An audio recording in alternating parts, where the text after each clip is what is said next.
소개받은 박경화입니다. 제가 목 감기가 심하게 걸려서 좀 정장을 하고 와야 되는데 목을 감쌌습니다. 양해 바랍니다. 행동이 안 따라가면 소용이 없어요. 여러분들 여기서 강의 아무리 지방자치 들어도 행동으로 안 따르고 세금 체납하고 아무 소용 없습니다. 왜 세금 체납 얘기를 했냐면 제 강의의 결론이. 강의가 어떤 내용이냐면 우리가 이제 지방자치 전통 전 근대의 자치 전통을 우리 원래 갖고 있어요. 2000년 전부터. 근데 조선시대에는 이게 도구마예요. 신분 차별에 대한. 아주 인간의 차별을 해주는 지독한 제도를 가졌던 겁니다. 그래서 요즘 지방의회가 있었어요.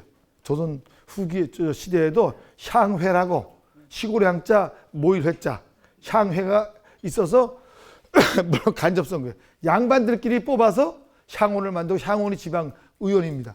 이 사람들이 여론을 이끌어가는 거예요.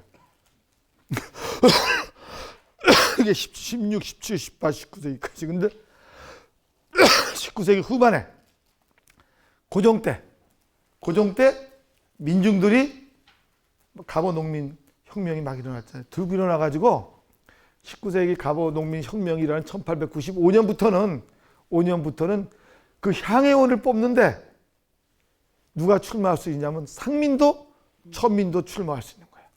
권한을 가졌어요. 누구든. 사민 평등이 이루어졌습니다. 갑오농민혁명의 가장 큰 것이 신분을 없애버렸다는 거예요. 근데 그 출마하는 사람 그 규정이 지금 우리나라보다 더 선진적이었다는 거예요. 첫 번째 조건이 뭐냐? 세금 체납자는 출마를 못하는 거예요.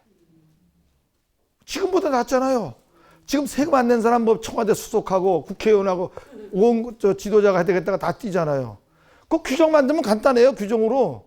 세금 안 낸 사람은 공직에 못 들어간다면 끝나는 거예요. 근데 그걸 안 만들어. 이거 항상 그러잖아요. 왜? 100년 사람들은 목숨을 걸고 차지한 자치입니다. 목숨을 걸고 획득한 분권이었어요. 그렇기 때문에 되는 거예요. 그러니까 여러분들이 지금은 지방 분권을 하겠다, 해달라, 권한을 달라, 우리 자치하겠다 한다면 목숨 정도 걸어야지 되는 거지. 그냥 안 돼요. 중앙정부 예산만 달라. 때만 쓰는 거예요. 이런 정신 갖고는 절대 지방자치 못합니다. 지방자치 못해요. 제가 미국에서 가족이 한 10년간 가 살았어요. 그 동네에 고등학교에 학부모 회의를 하는데 그 고등학교에 자기 자녀가 아닌 학부모가 아닌 사람도 온 동네 사람이 다 가는 거예요. 온 동네 사람이 다 갈 수 있어요. 그 학부모 회의에, 학교 그 운영 회의에. 그게 왜 그런가 봤더니 미국은 교육세가 제일 무서워요. 그 동네에 그 교육세가 세요. 20, 30%가 돼요, 교육세가. 그래가지고 그 동네 그 학교는 전부 다 그 교육세, 그 동네 사람이 거둔 교육세로 그 학교를 운영하는 거예요. 그러니까 세금 내는 사람은 누구든지 가서 발언할 수 있는 권리가 있는 겁니다. 세금 체납하면 그건 미국 국민으로 취급을 안 해버려요. 그러니까 포탈에서 세금 탈세하면 최악의 나쁜 파렴치범이 탈세범으로 취급돼요. 그래서 그 마사 해사웨이라고 그 살림의 여왕이라고 부르는 여자가 있어요. TV에 나와서 매일 아침 그 살림하는 걸 가르치는. 이 여자가 탈세를 해서 6개월간 차고 감옥 소리도 나왔어요. 최고 파렴치범이 세금 체납 탈세범입니다. 절세는 되죠. 절세는 되지만. 그러니까 미국은 지방자치가 그런 거예요. 그리고 동네마다 학교 그 지자체에서 그 교육비를 주는 게 다 틀려요. 잘 사는 동네는 애들 1년, 우리가 살던 그 동네는 우리 아이가 둘인데 하나아이에 1년 교육비가 18,000불이 들어가요. 고등학교에. 정부에서 18,000불을 지방자치에서 돈을 만들어 대는 거예요. 저 텍사스는 어디 못 사는 동네 가면 13,000불밖에 안 돼요. 어떤 데는 8,000불밖에 안 들어가요. 그러니까 거기는 막 거기에 따라 돌아다닐 수 있어요. 그 대신 우리 애가 18,000불씩 받기 때문에 두 애면 36,000불을 받는 대신 그 동네 사는 사람은 교육비를 더 내야죠. 더 내야 되잖아요. 그게 공평한 겁니다. 근데 얘 학교에 유리창이 깨졌어. 근데 유리창을 못 간다는 거야. 왜 그러냐 했더니 그 시에 예산이 없는 거야. 예산이 없으면 유리창도 못 끼우는 겁니다. 딴 데서 도와주질 않아요. 지역 주민이 돈을 걷어야 돼요. 이게 지방자치예요. 그러니까 지금은 이제 우리가 외칠 수 있는 것은 뭐 지방 교무금, 말하자면 여기 토지세 뭐 이런 거, 이 지역에서 걷는 세금은 지역 사람들이 쓸 수 있도록 해달라. 그러니까 교부금을 더 많이 달라. 이 중앙은 4 갖고 지방은 6으로 달라. 60%를 달라. 막 이렇게 하잖아요. 지금은 이제 그 균형이 안 맞기 때문에 그런 소리 할 수 있어요. 근데 지자체가 들어가면 무슨 일이 발생하냐? 발생했죠. 서울 시민이 세금 제일 많이 내잖아요. 근데 왜 우리가 내는 세금으로 왜 딴 동네 도와주냐고. 그렇잖아요. 그러니까 지방자치가 되면 어떻게 되느냐? 그 대학을 가잖아요. 뉴욕에 안 살던 그 뉴저지 주에 사는 학생이 뉴욕주의 시립대학이나 주립대학으로 유학을 왔어요. 그러면 뉴욕시에 살던 애들보다 등록금을 2만 불이면 얘는 4만 불 내야 돼. 지자체라는 게 그런 거예요. 지방자치라는 게 이런 거예요. 왜? 이건 이 학교는 이 동네 사람 거로 됐는데 이쪽은 돈 한 푼도 안 냈으니까 따블 내야죠. 외국인, 우리 가잖아요. 한국 사람이 가잖아요. 그럼 넌 또 따블 거기에. 8만 불. 이렇게 되는 거예요. 이렇게 되는 거. 이게 지방자치입니다. 무조건 필요한 단불만 달라. 이건 안 돼요. 전 그 선진국 한 걸 눈으로 봤기 때문에 그렇게 하는 겁니다. 그리고 그 지역 자체는 그러니까 향토해가 있어야 돼요. 광명시이면 광명에 대한 애정을 가지고 자기 봉사, 학생 애들 하는 거 뭐 있잖아요. 재능 기부도 해야 되고. 그러니까 그 뭐 교통 정리도 가서 다 해주고 학교 애들 출퇴근할 때 거기는 총 갖고 들어오기 때문에 청원 경찰이 학교를 돌고 있어요. 지키고. 그때 다 가서 해주고. 그러니까 우리 광명 시민으로서 의무가 엄청나게 많은 겁니다. 엄청나게 많아요. 그런 희생 없이 자치만 해달라? 이거는 절대 안 돼. 그건 제가 경험을, 미국이라는 나라의 경험을 해봤기 때문에 그렇게 합니다. 제가 또 어디서 하냐면 이제 은퇴가 얼마 안 남았고 뭐 한번 수술을 한 적이 있어요. 그래서 제가 수술하자마자 내가 이렇게 살다 죽는다 해갖고 지방에 저 횡성 둔내, 제가 지방 여기는 잘 사는 동네, 지금 강명은 횡성 같은데 진짜 어렵습니다. 어려워요. 진짜 그 전부 다 성당 가는데 청일 성당에는 신자가 70명쯤 되는데 제가 제일 어립니다. 70명이 다 70대 80대 고령이에요. 그리고 교무금 내잖아요. 얼마 내겠어요? 천주교 신자니까 당연히 1,000원 내야죠. 70명 곱하기 1,000원 해봐요. 그거 되겠어요? 신부님 월급을 못 드립니다. 신부님 월급을 못 드려요. 그래도 그런 분은 또 감사해줘야 돼. 혜택을 줘야 돼. 혜택을.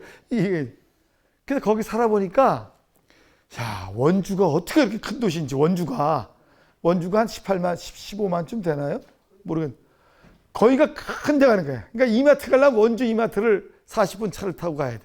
영화구경도 원주로 가야 돼. 목욕도 원주로 가야 돼. 야, 그래서 원주가 내 그렇게 큰 도시인 줄 몰랐다. 그러니까 여러분이 지방자치를 하려면 이 동네의 역사를 여러분이 꿰고 앉아야지 돼요. 저하고 똑같으면 안 돼요. 왜 여기가 철산리지? 옛날에 여기가 쇠가 나왔을 거예요. 그게 철산리잖아요. 뭐 요 옆에 또 독산동 있잖아요. 그러니까 요런 지명 유래부터 공부하셔요. 여러분들이 지방자치되는 뭐 이런 것도 좋지만 지명 유래부터 이 지역에 사는 이 지역 사람이 돼야 되는 겁니다. 그래서 저는 여러분들과 동시대를 살면서 똑같이 고민하는 입장에서 먼저 서론과 결론을 말씀드렸습니다. 여러분들의 희생, 봉사, 참여 없이는 지방자치는 이건 돌아가미 타버리다. 왜 지방자치가 안 됐겠어요? 지금까지 해달라는 것만 했기 때문에 그런 거예요. 신영사에 지방자치 분권과 다 관련되어 있는 겁니다. 외지에서 온 사람들 텃세하면 안 된다는 거예요. 우리 사회가 텃세가 또 심한 사회 아닙니까? 텃세. 이것 때문에 이게 문제가 되잖아요. 내 같은 고등학교 나왔다고 봐주고, 선후배 봐주고, 친척이라고 봐주고, 이거 안 돼. 객관화 딱 시킨 이런 사회로 우리가 지금 우리 생각을 바꿔야 되는 것이지, 제도를 아무리, 조선시대 같이 때 보세요. 조선시대 같이 이렇게 합리적인 제도가 없습니다. 조선시대 제도는 요즘 어느 나라에 내놔도 아주 합리적인 제도를 가진 나라였어요. 근데 왜 안 됐어요? 사람이 잘못됐기 때문에. 사람이 잘못된 파벌 싸움을 벌렸고 영혼함 지역 싸움을 벌리고 양반 상민 차별하고 인간이 인간에 대한 차대 이런 것들이 조선을 망하게 만든 겁니다. 지금도 차별이 있죠. 지역 차별, 학벌 차별. 더 큰 거는 경제적 차별. 강남 사람하고 뭐 다른 동네 사람하고 구로동 사람하고 나누잖아요. 구로동 살던 애가 강남 가봐요. 왕따 시킨다 이 말이야. 이것도 아주 잘못된 이 패스. 인간에 대한 존중심이 없는 사회. 지방자치가도 인간에 대한 존중심을 가져야 되는. 한 사람 한 사람을 귀하게 여길 줄 아는. 근데 요즘 세월호 이런 것 때문에 인간에 대한 존중성 팔 하나 나왔다고 지금 난리가 나서 뭐 잠깐 자르자고 난리가 나잖아요. 또 우리나라 같이 또 인권에 대한 그 주장이 강한 나라 별로 없습니다.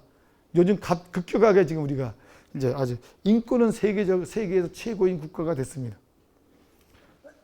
제 전공은 조선 후기. 그 중에서도 그 지방사 중에서도 지방자치조직이었던 향약. 알죠? 덕업상근, 여덕상계 하던 지방 말단 단위까지 있는 지방자치조직이 제 전공입니다. 그러니까 지금은 이제 빗봐요. 지금 뭐 서로 저 오라고 지금 난리를 치니까. 왜 역사시대 지방자치 전공하는 분 많지 않아요? 그래서 저 무슨 모임 간 데서 가서 저보고 하나 제목을 뽑으라고. 그래서 제가 즉시 뽑았죠. 전근대 자치전통과 지금 분권 민권의 학대 딱 썼더니 뭐 그 다음 날부터 뭐 저 지방에서도 막 강의해달라고 연락이 오는데 지방까지는 그 대학도 교수가 있으니까 제가 양보하고 지금 합니다. 그 전근대란 말은 우리 근대는 주로 이제 일제시대부터 근대, 요즘은 현대로 보죠. 그러니까 일제시대 이전, 개항 이전까지가 뭐 개항 이전, 고순종까지 조선시대까지가 전근대입니다. 그러니까 지금 고조선부터 제 강의가 나옵니다. 원래 뭐 분권이라면 중앙이 있을 때 분권이지만 원래 예전에는 다 치푸덤 사회, 추장 사회, 이 조그만 요즘 말하면 광명시 요 정도 규모가 국입니다. 나라 국자 썼어요. 삼국사기에 보면 백제 시대 국이 한 200개 돼요. 백제란 말이 여러 나라가 있었다는 뜻입니다. 백은 많다는 뜻이에요. 이 청동기 시대는 기원전 1000년으로 봅니다. 그때 청동기를 사용했죠. 석기를 갖고 있는 문화를 청동기라는 강력한 무기가 이제 정복하고, 그 다음에 청동기를 철기가 정복하고. 그러니까 철기 시대는 우리나라에는 이제 뭐 고구려 신라 백제가 될 때는 이제 철기 시대로 넘어온 거예요. 이 청동기 시대가 우리 단군 조선의 시대입니다. 고조선이 있었어요. 그 사람이 단군이라는 사람이 있는지 없는지 모르지, 이름을 그렇게 불렀는지 모르지만 우리의 조상은 분명히 있습니다. 그래서 보통 우리는 1100년 전 경으로 보고 단군 신화는 그 신화죠. 역사적 사실을 단군 신화로 상징적으로 표현한 겁니다. 그래서 역사학적 설명은 만주 쪽 저쪽에 고음을 숭상하는, 고음을 토템으로 숭상하는 부족과 한반도 내 호랑이를 숭상하는 부족이 싸움을 벌여서 고음을 숭상하는 부족이 정복을 해서 고조선을 만든 거예요. 근데 그 사실을 곰과 호랑이가 뭐 쑥을 넣고 이렇게 했던 것으로 신화를 만든 것이다. 역사적 사실을 신화로 상징화시킨 것이라는 뜻이에요. 신화 없는 나라가 세상에 어디 있어요? 다 있죠. 그래서 이제 이때 부족 연맹체가 만들어졌죠. 그러니까 고조선은 국가라 그러지만 큰 부족 연맹체죠. 그러다가 이제 고대 왕국이 되고 고조선, 부여, 옥조, 동해, 맥구, 고구려 이게 연변 쪽에 우리 만주 쪽에 쫙 있죠. 한경도 하고. 이제 이게 만들어져서 통폐합을 하다가 남쪽엔 삼한, 마한, 변한, 진안. 그래서 마한은 경기도, 충청도, 전라도로 내려간 이 마한은 원래 전라도 쪽인데 이 백제라는 나라는 그 고구려 후손이 내려왔잖아요. 그 주몽의 아들 온조가 첫째 아들 비류와 둘째 아들 온조가 내려온 겁니다. 고구려의 2대 임금이 누구죠? 2대 고구려 임금. 유리왕이죠, 유리왕. 유리왕인데 소소노라는 부여의 공주랑 결혼해서 부여를 가진 거예요. 고주몽이. 하루아침에 한 것이 아니고.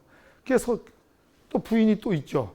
부인이 두 번째 부인이 있어요. 두 번째 부인이 난 자식이 유리야. 소소노라는 여인이 이 고구려 땅도 자기 거고 아버지 거고. 자기가 맞부인이고. 그 전에 있었다. 첫 번째, 그 나라 만들기 전에 그 유리의 어머니가 있죠, 어머니가 하고 유리를 낳고서 길을 떠났죠. 단검을 잘라가지고, 기둥 밑에 놓고 자기가 하나 갖고 와서 크면 날 찾아와서 붙였잖아요.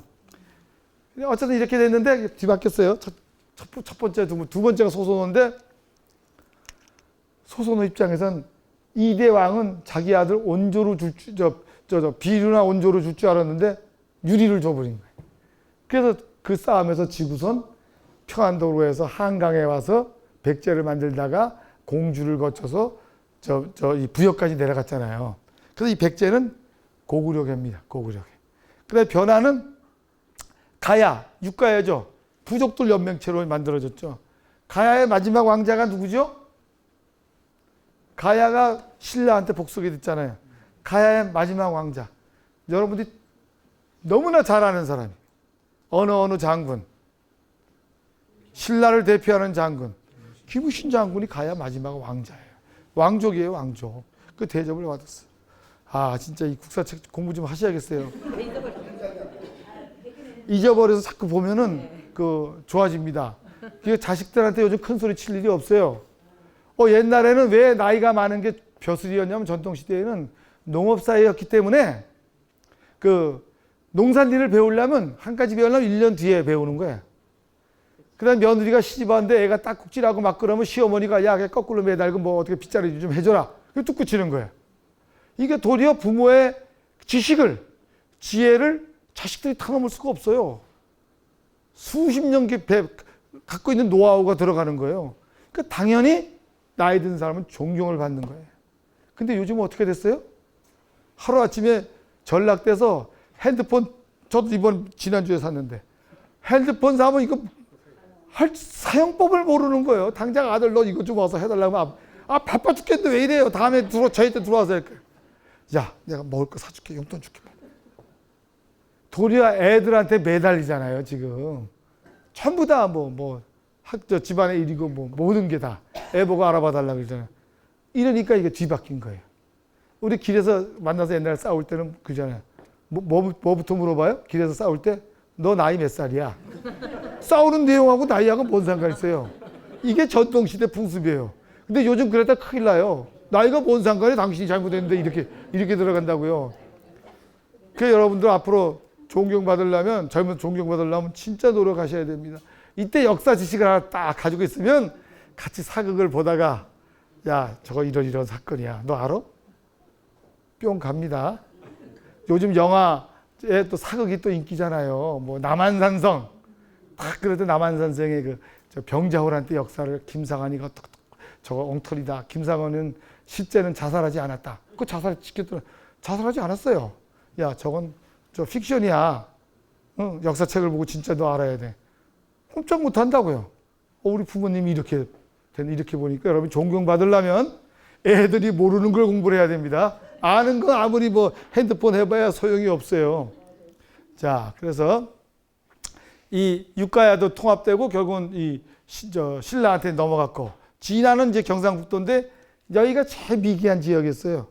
제일 구층이었으니 중국으로부터 선진 문화가 넘어올 때 제일 한 구석에 있으니까. 근데 어쨌든 중국 문화를 제일 먼저 받아들였잖아요. 중국에 있는 불교를 받아들여서 의상대사, 원효대사. 그때는 그게 선진국 학문이에요. 우리 조선시대 유교는 중국서 받아들였잖아요. 그래서 어쨌든 새로운 문물을 습득해서 있었는데 신라도 육부족이잖아요. 화백회의는 만장일치입니다. 반대하면 죽여요. 만장일치 될 때까지. 그래서 이렇게 흩어져서 살던 분립해서 살던 일종의 분권적인 이제 사회였죠. 그러다가 이제 통일신라 때는 하나로 우리가 최초로 역사가 통일됐죠. 통일. 근데 이 이제 통일시대가 되면요. 이 통일신라에 대한 말을 통일이란 말을 안 쓸 거예요. 북쪽에는 발해가 있었다. 그래서 정다산 선생도 벌써 조선시대도 남북국 시대라 그랬어요. 북쪽에는 발해, 남쪽에는 신라. 남북국 시대, 발해국지 무슨 장편에 보면 그렇게 나와요. 우리는 남쪽 위주의 헤게모니 가진 역사를 쓰기 때문에 통일신라 이렇게 썼지만 통일신라가 사실은 그 청천강 그쪽 이하 다 고구 정도까지 못 올라갔어요. 한경도 땅은 다 우리 땅이 아닙니다. 한경도는 언제 개척했어요? 김종서 장군이 1400년대 세종대왕 때 개척한 거예요. 우리가 사군 육진을 개척했다라고 자랑하잖아요. 그 말은 거꾸로 치면 사군 육진이 있던 한경도는 조선 땅이 아니란 얘기예요. 거꾸로. 항상 양면성이 있어요. 지나치게 자랑하면 안 됩니다. 역사는 있는 그대로 얘기를 해야지 지나치게 우리식으로만 해석해 들으려면 안 돼요. 역사를 일본이 우리 역사 왜곡했다고 막 그러잖아요. 근데 우리도 왜곡하면 이건 서로가 뭐 쌤쌤인 거니까 안 되죠. 우리가 도덕적 우위를 차지하려면 역사는 있는 사실 그대로를 이제 봐줘야 되죠. 어쨌든 이 나라가 이제 통일신라를 만들었는데 이 한쪽에 수도가 경주가 저 한쪽 외진데 있었잖아요. 그때도 지진이 많았어요. 그래서 삼국사기에 지진 기록이 다 나옵니다. 뭐가 흔들리고 뭐 이런 얘기 다 나와요. 기하집이 부서지고 이런 게. 왜냐하면 그 역사책에 꼭 일기 변화는 꼭 집어넣습니다. 왜 그런지 아시는 분? 왜 그런지 아시는 분? 말씀해 보세요. 괜찮아요. 뭐. 네. 하늘의 뜻이라고 생각하기 때문에. 정답이요. 정답이 정답. 천명. 똑같은 인간인데 왜 내가 지배자가 되고 여기가 왜 피지배자가 되느냐 이게. 인간이 교통정리 갖고 되나요? 판사가 당신 지배자 한다고 믿겠어요? 아니죠. 하늘에서 나한테 지배하라는 권능을 줬다는 거예요. 그러니까 권능을 보여줘야 되잖아요. 뭐로 보여줘요? 하늘의 일기 변화를 조절할 수 있는 사람이 나야. 그렇기 때문에 하늘의 기후, 조건 이런 것을 기록을 한 게. 별이 뭐 떨어졌다고 누가 뭐 죽었다 이러잖아요. 그런 게. 그 천명사상, 하늘의 명령을 내가 받은 사람이다. 그것 때문에 그래. 그 세종대왕이 무슨 치구기도 만들고 막 만든 게 농업을 위해서 만든 게 아니고 하늘을 간축하기 위해서 천명. 왜 그때는 조선이라는 나라가 새로 만든 혁명으로 만든 나라이기 때문에 그렇기 때문에 천문, 과학기술, 도구를 발전시켰다는 설도 있습니다. 그러니까 그 흉년이 들고 비가 안 오고 이러면 임금이 뭐라 그래요? 내가 짐이 부덕한 탓이다. 누구한테? 하늘에 부덕했기 때문에 하늘이 나한테 죄를 진 거예요. 지금 경주에 저렇게 지진 저 정도 딱 나면 조선시대 같으면 문재인 대통령이 내가 이거 부덕한 탓이기 때문에 일주일 단식하겠습니다. 이래야 되는. 왜? 천명이기 때문에. 근데 그분은 안 해도 돼. 지금은 누가 그분한테 천명을 줬어요? 국민이 줬기 때문에 안 해도 되는 거예요. 이제 그런 차이를 하면 재밌는 거예요. 재밌어. 역사는 외우는 게 아니고 이해하는 거라고 이제 그러죠. 하지만 꼭 외워야 됩니다. 꼭 외워야 돼. 1392년에 조선이 만들어졌다. 이런 거 알아야지 다른 나라하고도 비교할 수 있고 그 시대 상황이 탁탁탁 떠오르는 겁니다. 1592년에 임진왜란이 일어났다. 1636년에 병자호란이 일어났다. 외워야 돼요. 자, 근데 저 구석진 경주에 있으니까 거기가 있으니까 오주 구소경이라고 9개 서울을 뒀잖아요. 구소경. 9군데 작은 서울. 이게 뭐 충주도 소경, 강릉도 소경, 뭐 서원경, 동원경 그러잖아요. 그래서 충주, 청주에 가면 서원 무슨 저 대학도 있잖아요. 그게 거기 저 신라 시대 때 나온 지명을 딴 겁니다.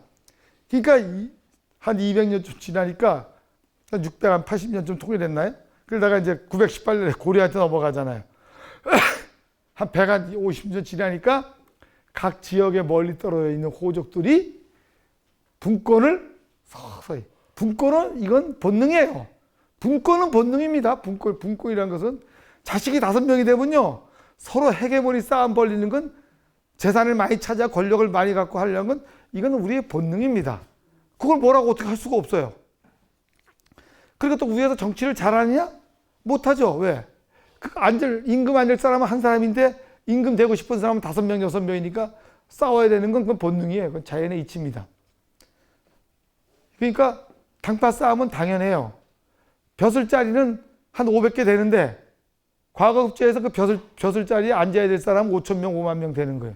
그럼 파보를 만들어야 되는 거지 그 능력으로도 안 되죠. 그러니까 당파 싸움 붕당은 자연스러운 현상입니다. 밥그릇은 하나인데 개한테 개 밖으로 나왔는데 개가 9마리야. 밖으로 살아놓고 싸우는 거죠. 이게 본능이에요, 본능. 그러니까 그걸 뭐 나쁘다고 할 수는 없어요. 다만 어떻게 지혜를 가지고 공평하게 나눠 먹느냐. 개는 못하죠.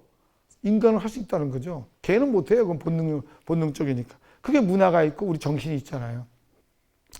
근데 이쪽서 이제 분권 주장을 계속 하기 시작하는 거죠.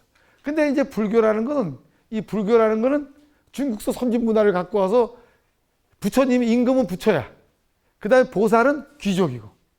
그 다음에 밑에 이제 중간 지배적 향리 같은 사람은 이제 거의 중생이고, 나한이고. 그 다음에 일반 백성은 이제 그냥 중생이 되는. 이렇게 계급적 관계가 딱 맞는 거예요. 불교 문화를 수입해 와서. 통치할 수 있는 이론과 맞아 떨어지는 거예요. 그래가지고 서로 수입을 해와서 고려 때까지는 불교를 가지고 유지했던 거죠. 그러니까 뭐 여기서도 이제 오교 구산문은 뭐냐? 요 귀족들 불교였는데 구산문은 부처 원리. 근데 거기 또 걸리는. 부처 원리가 뭐냐면 교종은 불경 가지고 공부하는 게 이 교종이에요. 5가지 종파가 있어요. 근데 이 구산문은 뭐냐면 선종이. 이 달마대사 알죠? 달마대사가 실존 인물이에요. 달마대사가 인도 사람이 뭐 동쪽으로 간 까닭은 간단하죠. 불법을 전파한 거죠. 갔는데 실패했어요. 실패하고 여러분이 잘 아는 소림사에 올라가서 9년인가 6년간 벽을 바라보고 깨달음을 가진 거예요. 아, 부처가 딴 게 아니라 내 가슴에 있구나. 누구든지 깨달으면 부처가 될 수 있구나. 이걸 만든 게 선종입니다. 달마가 1대 조사예요. 2대 조사, 3대, 4대, 5대, 6조 해능 조사에서 대가 끊어졌는데 그 다음 우리 신라로 넘어왔다는 거예요. 우리 스님들이 그때 선진국에 유학 가서 의상도 유학 간 분 아니에요.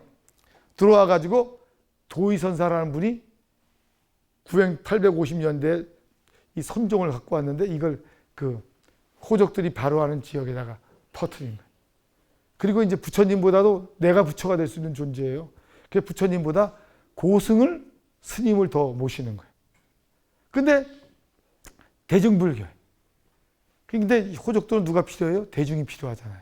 그러니까 그 사찰의 경제적 지원은 그 지역에 있는 강릉에 있는 호족이 해주고 그 대중은 호족 편을 들도록 가는 거예요.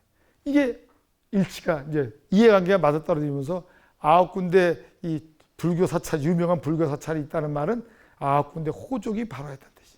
그러면서 통일신라가 무너지는 거예요. 무너지고 이제 뭐 후백제 뭐 이런 이제 일이 벌어지다가 918년에 왕건이 통일하죠. 그 입지가 있는 거예요. 그 당시는 배 타고 다니잖아요. 손으로 노를 젓고. 그러니까 이 중국이 선진국에서 선동반도에서 문화가 넘어오려면 직선 사단항로라고 직선으로 오면 개경으로 오는 거예요. 개경. 예성강, 임진강이 만나 한강으로 만나잖아요. 바로 예성강 줄기가 개성항이에요. 그러니까 입지 조건 자체가 거기가 거점이 될 수 있는 지정학적 위치를 가졌어. 문화는 바다에서 오는 게 아니 남쪽에서 오는 게 북쪽에서 문화가 내려오니까 그렇게 돼서 이제 통일을 하게 됐죠. 그러면서 이제 이렇게 전국을 5도로 나누고 안찰사 나누고 뭐 북계, 동계도 나누고 서울을 개경에 두고 서경에 두고 동경에 두고 이렇게 해요. 그 다음에 부사, 목사, 군수를 파견하는데 이게 왕건의 부인이 몇 명쯤 돼요? 대강 몇 명쯤 될 것 같아요? 50명이 넘어요. 각 지역의 호족들을 딸들을 다 자기가 취하는 거예요. 이게 경약 결혼하는 거죠. 일부러 보내야 돼. 일부러. 왕건이 정력이 있어서 그런 게 아닙니다. 정치적으로 하는 거예요. 인척관계를 묶어둔 거예요. 그래서 왕건이 살았다만 해도 이 전국에 이 수령을 파견 못해요. 지방 분권적 사회였기 때문에. 그래가지고 이제 광종, 4대 광종쯤 와서야 저 목사들을 파견할 수 있는 단계가 되는 겁니다. 근데 여기는 또 귀족 사회네. 1%도 안 되는 소수의 귀족이 전국을 장악하고 있어요. 그 밑에는 향리, 요즘 군수급이 향리, 중간 지배적 향리들이 하고 있는데 이 향리들이 지역을 통치하려니까 공부를 하는 거예요. 종교는 불교지만 중국에 유교가 들어와요. 유교는 지배 이념이 아니었어요. 그 사람들. 그러니까 스님들도 불경 공부를 하지만 한문을 알아야 되니까 유교 경전을 봤던 거예요. 이 향리들이 유교 경전에 숙달돼 있어요. 행정 업무에 숙달돼 있어요. 일반 민중과 접촉을 하고 어떻게 다스리는지 아는 거예요. 그래서 이제 이게 원나라 간섭하고 거기 또 독립운동하고 벗어나고 나니까 약체되는 그 상태에서 중간 계층인 향리들이 무력 집단인 이성계랑 군인들하고 힘을 합쳐가지고 조선이라는 나라를 만들면서 불교를 없애버리고 유교적 이념을 받아들인 거죠. 유교가 나쁜 거 아니에요. 하지만 그 인간을 차별하는 도구마. 사실은 이 유교 경전들은 일반 보통 사람하고는 상관없어요. 지배자가 어떻게 백성을 통치하느냐, 통치술을 가르치는 겁니다. 그래서 공자맹자님도 자기가 갖고 있는 사상을 그 임금한테 써먹겠다. 내가 갖고 있는 이 정책을 한번 써먹고 싶어서 중국의 수십 개 나라를 돌아다니는. 근데 아무도 안 써줘. 임금 마음에 안 들거든. 저 사람 말하는 거 갖고는 믿을 게 없거든. 그래서 이제 제자들이나 키우다가 돌아가셨는데 그 제자들이 전부 다 이제 그 정책 자문을 하면서 유교가 전통이 이제 내려갔기 때문에 지금 굉장히 떠받들었지. 공자님이 살 때는 사실은 저 비바람 맞고 이거 남의 집 얻어먹으면서 돌아다녔어요. 진짜 실제로. 그래서 그래서 이제 조선시대를 얘기하면 유교를 알아야 돼요. 유교의 본질이 뭐냐? 유교는 민본사회입니다. 어쨌든 고려시대는 이제 지관 집권 자체가 약하지 않고 중간주 향리 계층들이 이제 조선으로 갔다. 근데 이제 조선시대는 혁명으로 쿠데타로 된 사람이 가장 취약한 게 뭐냐면 내가 천명으로 됐다는 거를 증명해야 되는 거예요. 박정희 대통령이 쿠데타로 됐을 때 어느 나라랑 가까우려고 어느 나라 인정을 받으려고 발버둥을 쳤어요? 미국입니다. 전두환 대통령이 쿠데타로 돼가지고 미국 지지를 받으려고 발버둥을 친 거예요. 그렇게 된 거예요. 이제 그 당시는 중국한테 인정을 받아야 되냐, 중국한테. 그러니까 유교를 이제 받아들여가지고 통치 이념으로 만들었어요. 근데 불가사의한 게 중국은 하나라, 은나라, 주나라.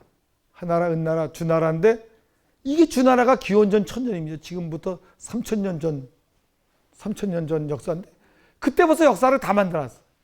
지금 조선시대 정치 제도가 기원전 1000년, 3000년 전에 다 만들어준 거예요. 그래서 조선시대까지는 어떻게 3대 이상을 살리자. 딴 거 없어요. 하나라, 은나라, 주나라의 이상을 이 땅에서 실현하자는 거, 실현하자는 거. 주례에 다만 주례에 뭐 인사하는 거, 벨름 거 다 만들어진 거예요. 이거 불가사의해요. 주나라 역사, 하나라, 은나라, 주나라. 그러니까 요즘은 남의 걸 베끼면 표절했다고 교수 잘려요. 논문 표절하면. 조선시대까지는 표절을 해야 훌륭한 사람이야. 옛날 사람이 한 것을 그대로 본받으니까. 이 땅에 실현해 주니까. 바로 이제 이 주례가 그때 나온 겁니다. 근데 이 주례에서 이 민본 정치, 맹자가 특별히 민본 정치, 민이 본이 되는 정치를 주장을 했어요. 그래서 이 정도전이 그 고려시대 향리의 대표자예요. 그래서 이 사람들이 상층 계급이 됐잖아요. 중앙벼슬을 해가지고 사대부가 된 건데 맹자의 첫 번째 장을 보면 양해왕, 양나라 해왕하고 맹자가 대화를 해요. 자기 제자를 쫙 데리고 양해왕 앞에 가요. 이제 그걸 유세한다가 유세. 탁 자기를 이제 내세우라, 나를 쓰라고, 나를 대신으로 쓰라고 하니까 양나라 해왕이 탁 거만하게 쫙 있다가 큰 연못에 잉어떼가 막 뛰어노는데 물고기 밥을 탁탁 주면서 뒤를 싹 돌아다보면서 그래. 군자도 이러한 즐거움을 압니까? 딱 그런 거예요. 너도 이렇게 물고기 물 주고 이 금붕어하고 황금, 이런 황금보다 더 금붕어 제일 좋은 거 뭐라 그래요? 실크 붕어인가? 탁 하면서 이제 그러니까 맹자가 탁 알고 말고요. 나도 압니다. 근데 임금께서 이 넓고 큰 좋은 것을 혼자 즐기지 마시고 백성들과 같이 즐기신다면 임금이 궁궐을 짓고 싶어하면 백성들이 하루아침에 만들어 줄 겁니다. 이 말을 해. 이 말이 그 유명한 여민동락. 더블 역자, 백성민자, 같을 동자, 질길락자, 딱 여민동락. 바로 그 여민동락이 그 유교의 그 철학이 이 민본 정치인 겁니다. 그 다음에 또 뭐라고, 그 다음에 두 번째 질문이 뭐냐면, 나라가 여러 나라니까 백성들이 선택권이 있어요. 초이스를 해요. 자기네한테 잘해주는 나라로 가는 거야. 그러니까 국력의 상징은 뭐예요? 인구가 많아야 되잖아요. 인도가 10억이 넘기 때문에 중국이 못 건드려요, 함부로. 그래서 미국이 중국 상대할 때는 인도를 키워서 중국을 견제시키는 겁니다. 중국의 국경선이 29개 나라랑 맞대 있어요. 중국하고 친한 나라 하나도 없습니다. 유일하게 친한 게 그래도 북한이에요. 그 북한마저 뺏기면 진짜 그 오도 갈 데 없는 왕따입니다, 중국이. 그래서 이제 뭐라 그러냐면, 어떻게 하면 내가 백성들이 우리 땅으로 많이 오게 할 수 있겠습니까? 하고, 이익이 있겠습니까? 이익 이자를 딱 얘기해. 임금님께서는 왜 하필 이를 말하십니까? 이 이익을 왜 얘기하냐 이거야. 응? 그건 이제 너무 이해관계에 빠졌기 때문에 이제 그렇다는. 그러니까 이런 바른 소리를 콱콱 두 번을 찌르잖아요. 임금이 대다 쓰겠어요? 안 쓰겠어요? 떠나. 또 다른 나라로 가. 그게 2장이. 또 다른 나라로 가. 3장이. 얼마나 재밌어요. 그러니까 당장 내일은 여기 도서관 있잖아요. 도서관 가서 논어맹자 빌려 읽으세요. 지자체에서 중요한 건 뭐냐?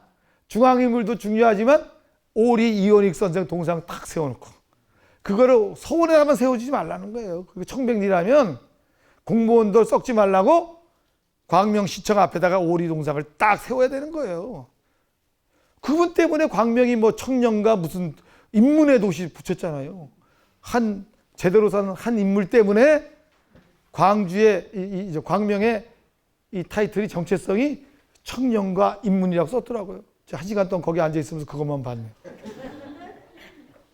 그거예요, 그거. 이게 지방자치인 거예요.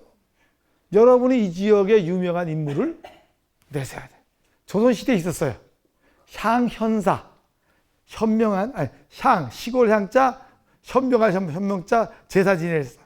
그 지역의 그 유명한 인물들을 제사를 지냈어요. 이 향교는 공자, 맹자 제사 지내는 거지만 동네마다 향연사라고 자기 지역 사람을 했다. 여러분이 지방자치가 되면 향연사를, 현대판 향연사를 만들어서 시내 한가운데 두고 제사도 모시고 동상도 세우고. 이게 지방자치입니다. 예산의 지방자치만 가지면 안 됩니다. 역사적으로 지방자치, 문화적으로 지방자치, 양심적으로 지방자치. 이걸 해야 돼. 이게 제대로 된 지방자치인데 지금은 가버넌스 문제만 다뤄요. 행정학 하는 사람도 사회학 하는 사람, 가버넌스. 누가 주권을 잡고 흔드냐? 그거 중요해요. 그게 기본이죠. 하지만 지방자치라는 문제는 가버넌스에만 있는 것이 아니라는 거예요. 시장이 누가 되냐 있는 게 아니라는 거예요. 지금 내가 말한 이런 문화적인 역사적인 게 먼저 토대가 돼서 그 다음에 가버넌스 문제를 논해야 되는데 우리는 앞뒤가 뒤바뀌었다 이게. 그러니까 뭐 백날 하세요 우리야. 또 이번에 내년 선거니까 이런 게 47개인가 만들어졌어요. 선거 끝나고 나서 되면 이제 이거 1,000만 원씩 내요 지자체가. 우리나라에 47개인가 지자체들이 1,000만 원씩 내서 지금 이 대학을 전국서 운영하는데 그 다음 시장이 돼가지고 나 1,000만 원 안 낼라 그러면 이거 없어지는 거예요 그냥. 이건 여러분 돈 내고 배워야 돼요. 여러분 지금 회비 안 내고 와달라고 모셔서 지금 오신 분 많죠? 그러면 안 돼요. 한 번 올 때마다 10,000원씩 낸다. 그래서 강사를 걷어준다. 이렇게 됐을 때 여러분이 저한테 막 질문 막 하는 거야. 내가 돈 냈거든. 본전 빼야 되고 질문하는 거야.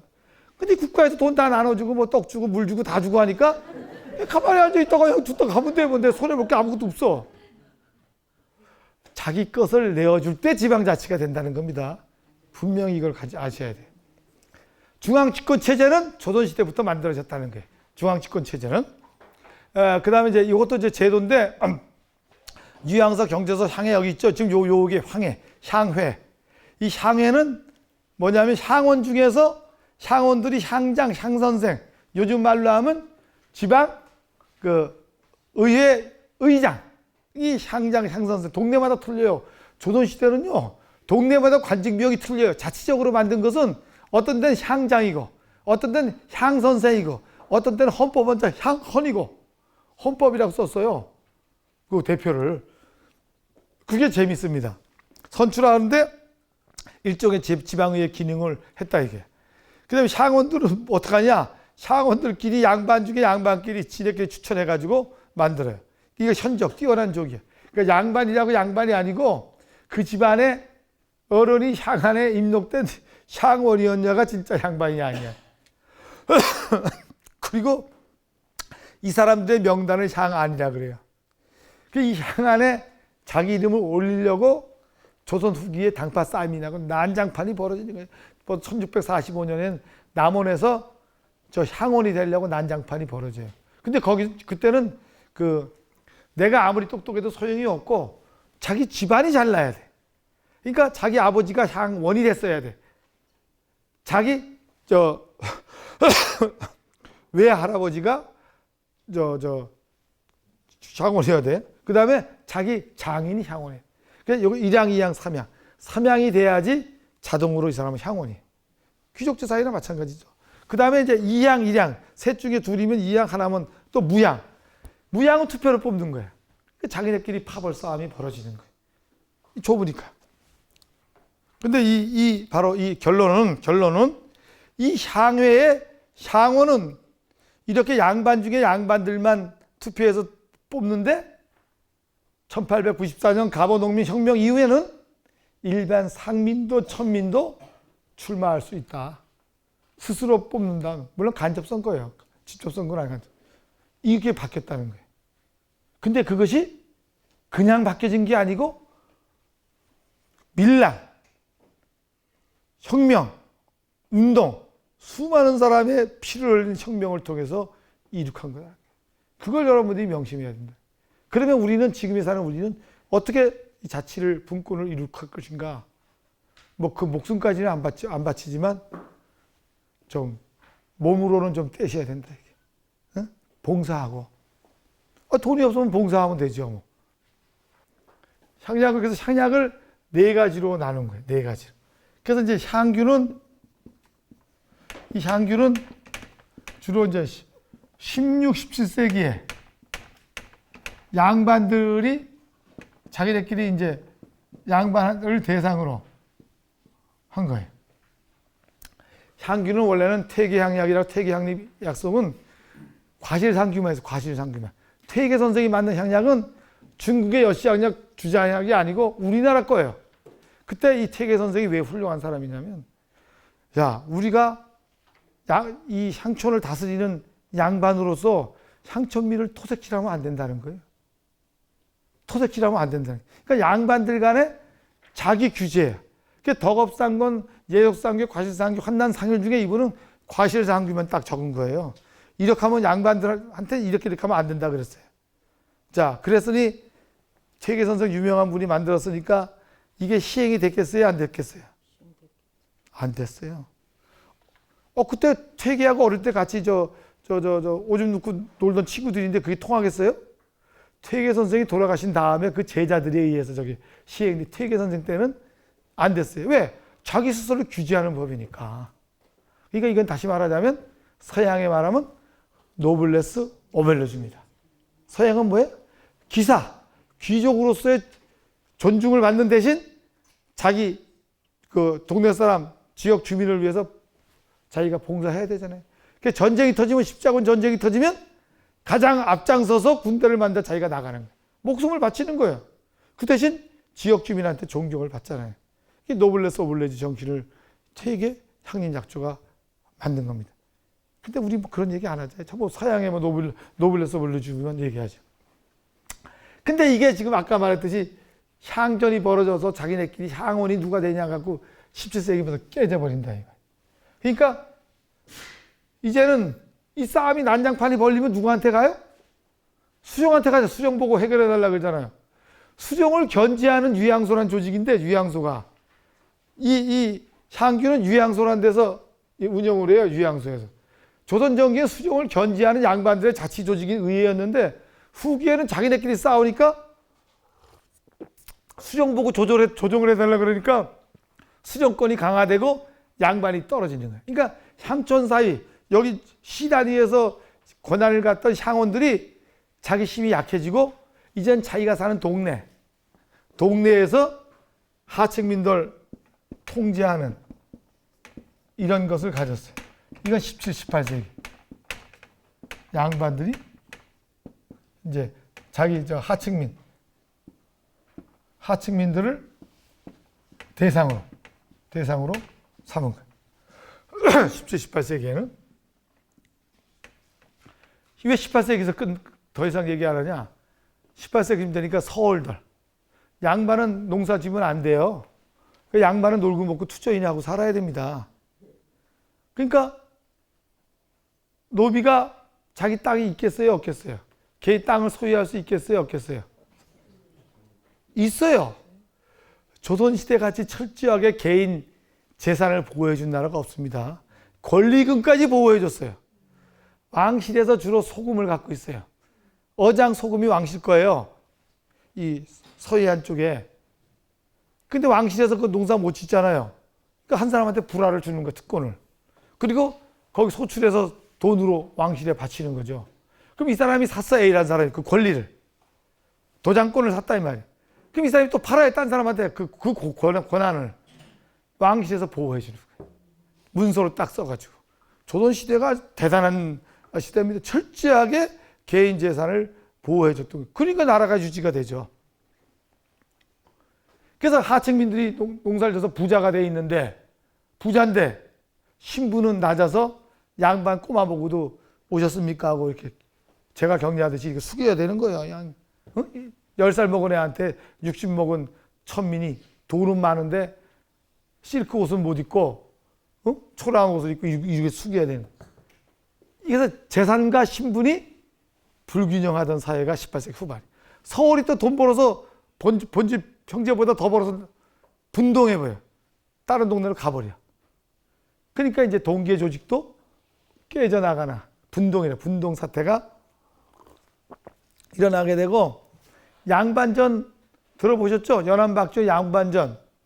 양반전 내용이 뭐냐면, 양반인데 가난해서 이 수령한테 관청이 쌀을, 중국에서 쌀을 한가만에 빌려갔어요. 그럼 가을에 갚아야 되는데 그 갚을 돈도 없어요. 근데 이 수령이라는 사람은 관찰사가 수령을 평가해요. 10점 만점에 10점 받아야 다른 데로 옮겨요. 근데 그 중에 중요한 것 중에 하나가 관청의 최고 재정인 쌀을 제대로 똑같이 못 채워놓으면 이건 처벌받는 거예요. 그러니까 이 수령이 큰일 난 거예요. 김양반이 10가마니 바쳐야 되는데 안 바치니까 자기가 채워야 되잖아요. 그러니까 하다 기다리다 꾀를 내가지고, 여보, 당신 그 환곡도 못 갚는 끝까지 벼슬 뭐해? 양반 파시오.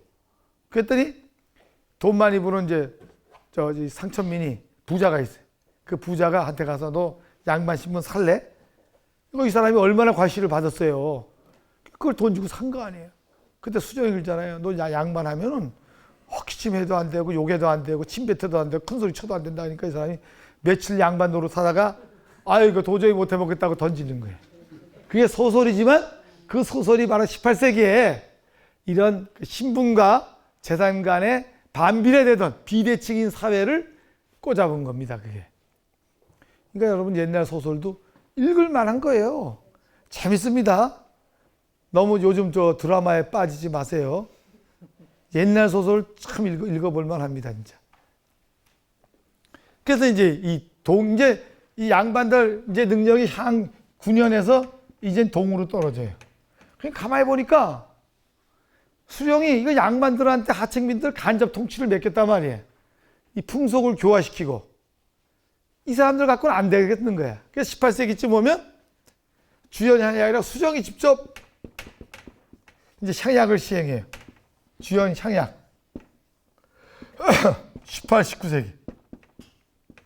이거 수령이 직접 양반과 천민을 같이 지배하는 이렇게 가는 거예요. 그러니까 주연 향약이라고 제가 이름을 붙였어요. 제가 한 게 아니고 1700년대 향약 박사가 있더라고요. 그 사람이 벌써 그때 분류를 했어요. 향약 분류를. 그걸 제가 이제 논문에서 주연 향약의 이름을 갖다 쓴 거예요.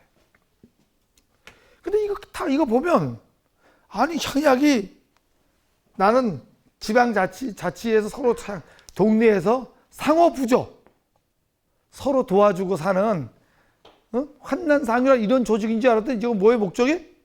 전부 다 양반이나 수령이 하층민을 통치하게 할 수단으로 이용했더라. 향약을 10년간 수집해서 조사해 보니까. 그러면 우리가 지금 하는 이웃집에 숟가락이 몇 개 된지도 안다. 먼 친척보다 가까운 이웃이 낫다라는 이런 생활 전통시대의 생활 공동체적인 삶의 양식은 어디서 나왔냐 이거야. 근데 있어요. 있는데 기록이 거의 없는 거예요. 이 상천민들이 하니까 기록으로 안 남겨요. 당연한 거야. 관습법. 아버지한테 불효하는 자식이 있다? 동네 사람이 덥석말이 멍석을 뚫뚫 말아서 막 두드려 패는 거예요. 저 집이 나쁘다? 거짓말로 속인다? 불통수와 불씨를 안 빌려줘. 공동문을 사용 못해. 출양. 당연한 거니까 기록으로 안 남겼어요. 그래서 이게 호남에 가니까 촌계라는 이름이 있더라고요. 촌계. 이건 자연촌이에요. 자연촌. 행정동의하는 자연촌. 촌계. 이런 것들이 18세기, 19세기에 존재했어요. 이거는 상천민들끼리 그냥 스스로 상호 부주하는 조직이다. 이 모습들이 우리가 이제 볼 수 있어요. 이런 정신을 지방자치가 살려야 돼요. 이제 신분 갖고는 안 따질 필요가 없잖아요. 이런 가버넌스, 헤게모니 문제에 빠지지 말고 이 지역 주민들 간의 상호 부조 서로 도와주는, 이웃집이 병이 나서 직장에 못 나가면 뭐 김치도 갖다 주고 뭐도 해주고 서로 도와주는 사회복지적인 이런 지방자치를 해야 되는 거예요. 생활공동체적인 지방자치를 하셔야 된다는 말입니다. 이게 지금 이 결론이 요게 제 결론이 생활공동체적인 지방자치를 해야지 누가 예산을 더 많이 따오고 누가 더 많이 갖고 뭐 이런 것 지방자치는 그 다음 단계예요. 이런 자발성을 바탕으로 한 지역 공동체적인 생활의식이 됐을 때 지방자치는 당연히 따라오는 겁니다. 그 다음에 자연스럽게 따라와요.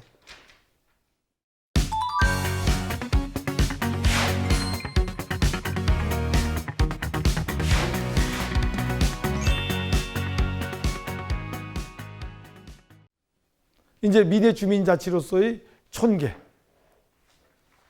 그 촌계는 들어가 보니까 여기선 세 가지 기능을 했더라 이게 없어졌는데 이 풍습이 지금도 남아 있어요.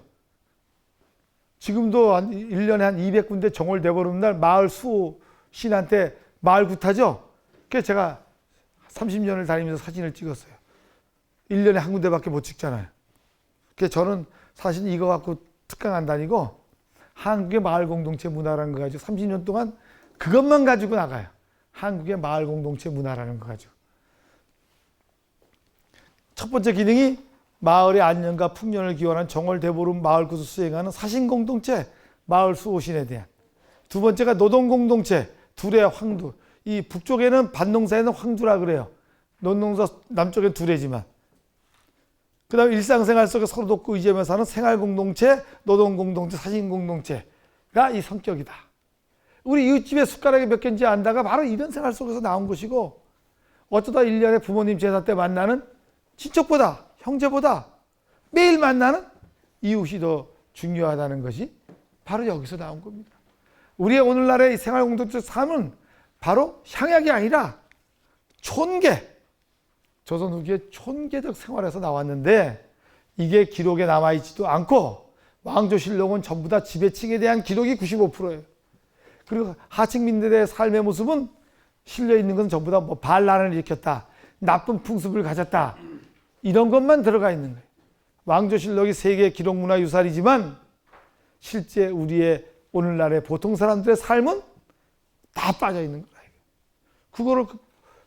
그거를 신문에 실리지 않았다고 해서 그러한 사실이 없었던 게 아니잖아요. 신문 탑 기사만 실린 게 왕조실록이라 얘기. 그 나머지 부분을 우리가 찾아서 재조명해야 된다. 재조명. 주변에 그런 문서를 갖고 있는 분 계셔요. 향약 문서 이런 거 찾으시면 저한테 알려주십시오. 죄 손이 오면 역사가 되잖아요. 역사적 사실이 되고 불태워버리면 우리의 삶의 역사가 사라지는 겁니다. 그래서 이 조선두기 촌계는 사족의 동계와 지방 간에 의한 주요 향약 등의 하부 조직으로 흡수 편입되기도 하였으나 끊임없이 기층민의 입장을 반영하면서 그 독자성을 유지해 왔다. 19세기 중후반 촌계에서의 둘의 조직이 지배층의 수탈에 저항한 농민항쟁의 일부 세력으로 참가하기도 했고, 이는 민의 사회의식의 성장과 아울러 끊임없는 저항을 통해 자치성을 확보해가는 면을 보여주는 것이다. 이건 제가 벌써 30년 전에 쓴 말이에요. 요즘 뭐 지방자치 분권 한다고 만든 말이 아니고 그때 벌써 썼어요. 기층민의 조직인 촌계는 지배층의 지배 이념, 유교적, 사상 간의 일정한 거래를 유지하면서 사족의 동기 흡수된 외형적 형태는 변화되고 있었지만 그 모습이 용해되거나 분해됨이 없이 생활 공동체로서의 자생적인 필요를 바탕으로 오랜 전통을 유지했다는 겁니다. 지금 동명들, 동네 이름이 조선시대 동하고 똑같은 거예요. 지금 대부분 거의 일치돼요. 1000년 전, 1500년 전에 동명은 일치한다는 거예요. 제일 말단 단위의 그 이름은 그게 촌계예요. 촌계, 그 조직이. 행정동 밑에 수많은 자연촌 20호, 30호의 자연촌들이 존재했어요. 행정동이 아니고 마을들, 마을이라고 말하는, 뭐 부락이라고 말하는, 부락은 일본 말이에요. 부락은 일본이 그 천민들이, 백정들 사는 천민 집단 거주 지역을 부락이라고 불렀어요. 일본에서는. 그래서 그 이름을 일치세 때 가지고 와서 일본보다 한 단계 낮춰 부르기 때문에 부락이란 말을 쓴 겁니다. 우리도 부락이란 말을 썼지만 우리는 잘 안 썼어요. 부락이란 말은 쓰지 마세요. 그건 일본식 잔재 용어입니다. 여러분들 여기 그래도 희망적인 것은 보니까 30대는 없나? 30대 한번 손 들어보세요. 40대 한번 손 들어보세요. 손 드셔야 제가 분포를 보려고. 그래도 40대가 있다는 게 이 광명시 지방자치에 좀 희망이 보입니다. 그래서 어쨌든 전통시대에 어려움을 처했을 때 이웃간에 서로 돕고 의지하고 돕는 마을 공동체 생활 방식은 정체, 항상 그냥 멈춰 있는 것이 아니라 수많은 자연재해와 지배층의 수탈 속에서 민족적 생명력을 지탱해줬던 삶의 지혜였다는 거예요. 지배층이 도와줄 거 하나도 없어요. 자기들끼리 서로 생활 공동체 조직으로 유지해왔다는 이 말이에요. 일제의 기본 정책은 우리의 모든 전통을 부정하는 것이다.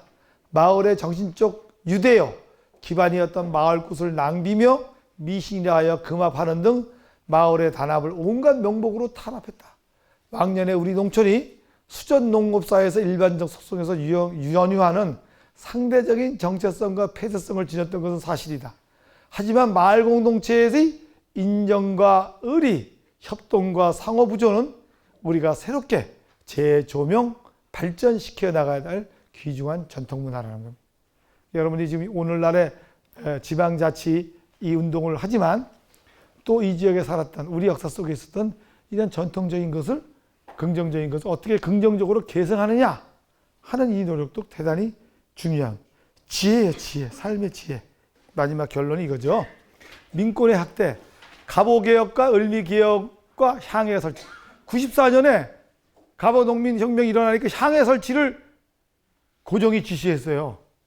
그 다음에는 지방제도 개혁에서 조칙, 이제 황제잖아요. 그래서 조칙이라고 해요. 조칙. 그리고 11월에는 향해 조규, 향약 판무 규정, 향해와 향약 판무 규정을 만들었어요. 그래서 각 지방간으로 하여금 향해를 설치케 하여 각면에서 1명씩 뽑아서 향회원으로 하고 향원으로 만들라는 향회를 면마다 향회를 만들어서 그들이 고을의 공회당에 모여 법령의 시행과 폐단을 지정 등 고을에 시행하는 일이 가부를 논의하고 공동 결정한 뒤 시행해라. 이게. 그 다음에 지방 개혁 사업을 향회에 맡겨라. 향회, 지방의회에 맡겨라. 군과 명과 리의 대중소 향회를 리단위에도 향회를 만들어서 지방에 관련된 각종 업무를 회의에서 결정하고 리의 존의, 뭐 이건 이장하고는 조금 틀린데 어쨌든 존의를 이 동네 이장을 동네 사람 선거해요. 지금 이장 선거합니까 안 합니까? 이장 선거로 뽑아요? 자, 그러면 이장을 선거로 뽑는 100년 전하고 지금하고 어디가 더 선진적이에요? 그런 거예요. 옛날이 낫지 않았어요.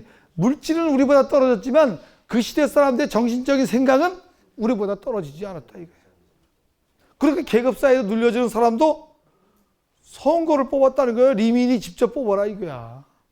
면회 직강을 강리의 조리 및 선거인. 요게 이제 면회 직강, 면장은 직접 선거가 아니고 간접 선거로 했어요. 그 이장하고 선거인단을 만들어서 선출했어요. 하지만 가장 말단단위 지방자치는 선거로 뽑았다 사실이에요. 그 주민선거로 향회 구성하고 당당 선출하고, 향회가 뭐 하냐? 교육, 호적, 위생, 사창, 구율, 도로, 식산, 산림, 재원, 몽땅 여기에 대한 그 결정을 여기서 하는 거예요. 지방의회에서 한 거예요. 자치 사무 담당자들 유급 직원 급료 지자체에서 부담하는 거예요. 리미 면회 하유사 면주인은 이와 면에서 부담하는 거예요. 지필비 등 전부 다. 선거 자격 제한 및 자격 서열 규정. 반상을 논하지 말고, 물론 논하지 말고 부의 정도에 따라 서열을 매겨. 요건 좀 단점이에요. 부자들을 좀 우대했어요. 조세 체납자는 안 된. 이거 봐요. 왜 이거 법으로 못 만드냐 이거야. 지금 지자체에서 당장 만들어, 이번 다음번 선거 이거 만들어야 돼요. 부역 많은 상등 호민은 그 다음 자리에 이제 그 뭐냐면 일반 백성인데, 세금 많이 내는 사람 상등호는 회의 주제일 때 그 다음 자리, 최고 자리 다음 자리에 앉히는 거예요. 세금 많이 내는 사람 우대예요. 이제 다만 이제 우리 평가는 리명구는 주민 참여가 보장되나 분화도에는 이런 규정이 없다. 뭐 이건 억지로 만든 거지. 옛날 이 사람들한테 이것까지 요구하면 안 돼요, 사실은. 리는 주민 참여이나 명분에는 이제 선거인을 뽑았다. 광무 연간에도 지방자체제로 존속을 있었으나 조선 정부의 취약한 권력 기반과 일제 내정 간섭으로 효율적으로 운영되지 못하고 일찍 사라져버린 거예요. 일본 사람들한테 강간을 당한 거예요. 우리가 우리의 삶을 그 바람에 당한 거예요. 일본 사람한테 나라를 뺐기 때부터 우리가 국론이 분열이 된 거 아닙니까? 지금 흩어지고. 어쨌든 이렇다 이거예요. 이 시대 사람들이 우리보다 정신 수준이 떨어진 게 아니라. 뭐 제 강의는 이제 궁금한 점이 없고 설명이 잘 된 것으로 알고, 앞으로 제 마지막 결론은 여러분들이 지방자치 분권을 외치는 건 좋지만 자기 희생, 봉사 이런 것이 앞서야 되고 양심이 바라야 된다. 이것을 강조하고 끝내겠습니다. 이상입니다.